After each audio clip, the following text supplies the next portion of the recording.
ఒకసారి ageing start అయింది, ఆ సిమ్టమ్స్ మనకు కనిపించాయి అనుకోండి, మళ్ళీ దాన్ని బ్యాక్ వెళ్ళొచ్చా, మన ఎంగేజ్ కి వెళ్ళొచ్చా? ఓకే, సో బేసిక్ గా ఈ మధ్య చాలా మందిలో చూస్తున్నది ఏంటంటే స్టాటిక్ లైన్స్ చూస్తున్నాం. స్టాటిక్ లైన్స్ అంటే వితౌట్ ఎక్స్ప్రెషన్స్ కూడా లైన్స్ వస్తాయి, ఫోర్ హెడ్ పైన ఇట్లా ఎక్స్ప్రెషన్ ఏముండదు, ఏం వితౌట్ ఏం మాట్లాడకపోయినా లైన్స్ కనపడతాయి, కానీ స్టాటిక్ లైన్స్ అంటాం.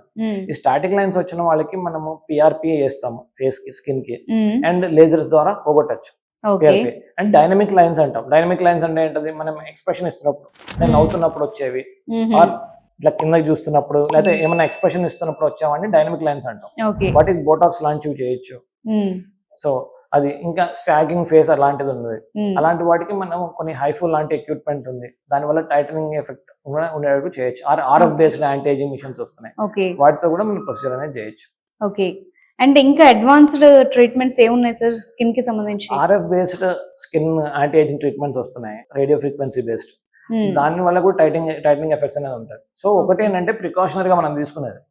కొంతమంది అడ్వైజ్ ఏం చేస్తున్నారు అంటే 25 నుంచి 30 ఇయర్స్ నుంచి కూడా we have to start anti ageing treatments అని చెప్పి.